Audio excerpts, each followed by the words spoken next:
As she raised her 3 young kids, Geena Davis found widespread inequity when it comes to the depiction of women in media, especially in children's media. So she founded the Geena Davis Institute on Gender in Media with the goal of altering how girls and women are depicted. Today, the Wareham native visited the Winship Elementary School in Brighton, where students were tested on stereotypes and assumptions about gender roles. They also had the chance to ask the Academy Award winner about whether she watches herself on television and which of her roles is her favorite. And Geena Davis is here.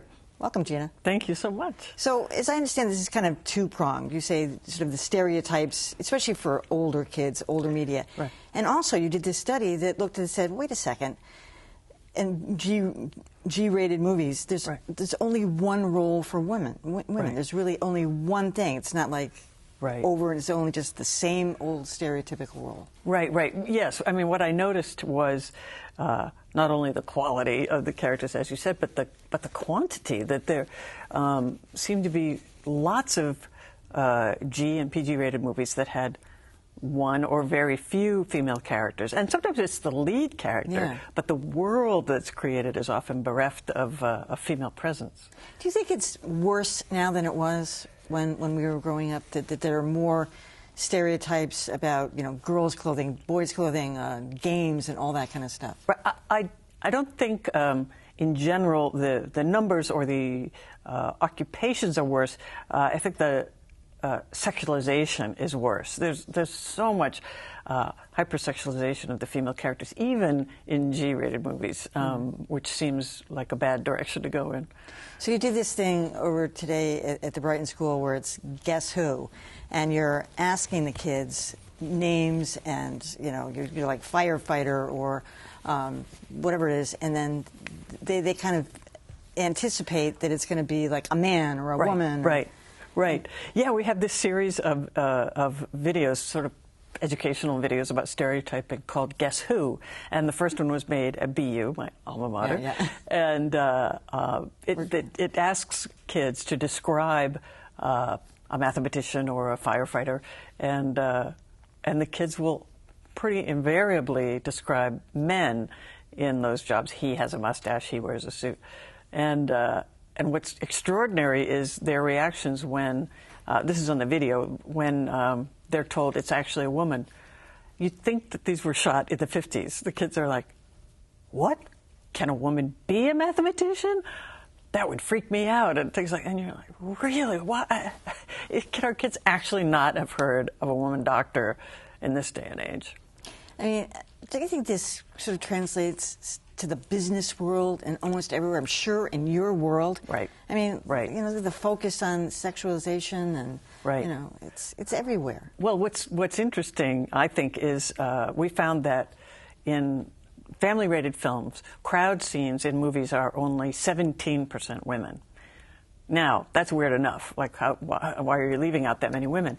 But in so many different sectors of society, the percentage of women in leadership positions is 17%.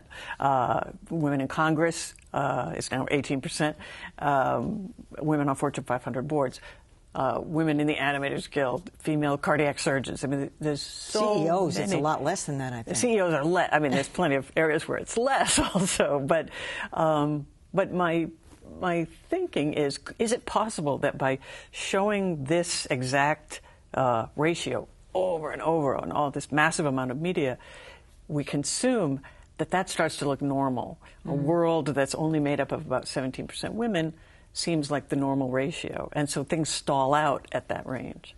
Why is this still happening? I mean, why is it still happening? Why is it? I know, I was on a panel the other day, women talking to women, and someone was saying something about I'm the only woman in my department or whatever. And I said exactly, I said, why do we have to have this conversation, you know, in the 21st century, talking about being the only woman in your department or at a meeting?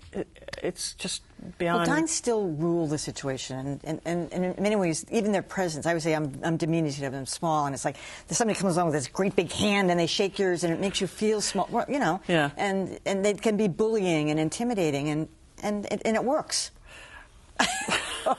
So there you go. Now that's why it's happening. You know, certainly boys and girls are getting a very different message about what they should be like. And for girls, it's very much be decorative. Is there anything wrong with that? Well, the main function of a lot of female characters in these movies is to be eye candy.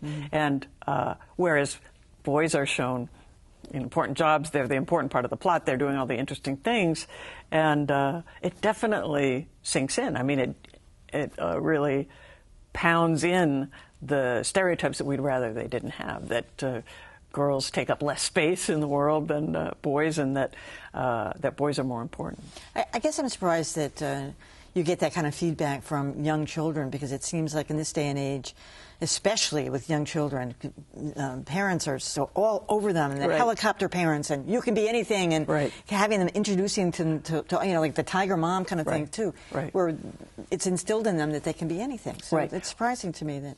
Well, it may not. We may be familiar with that type of mom, but it may not be. You know, pervasive in the world. I'll tell you though, at the school, the kids were much more tuned in, because they'd had stereotyping discussions and training earlier in the year, so they were pretty evolved. When the teacher asked, "Are there any jobs that only women can do or only men?" They all thought there weren't. You know, that anybody could be anything. So it's educating them, because you have to go against what they're being taught by the media. I mean, do you feel like anything you've done has changed the situation? Well, I do. Actually, I'm very, very hopeful. The 20-year period we studied, there was no improvement in either the representations or the percentages. But since we've been meeting, what we do with the research is go directly to all the studios, all the networks, share it with them, because I'm in the industry, I have access to everybody. And we're getting such a positive reaction from everybody, where they say, "Huh, what are we doing? We had no idea. How is that possible?" They even defied you. They said, "No, that's not right," and then you showed them. Well, no, but then the numbers prove it. So, so everywhere we go, we've had you know, people tell us anecdotally that they are going to change the ratio and the jobs, and we even have surveyed people that heard our message, and they've done things like changing the number of characters, giving the female characters different jobs, having them say different things, wear different things. So I think we'll soon measure a difference. Yeah. Geena Davis, good luck with this. Thank you. Good mission. All right. Thank you.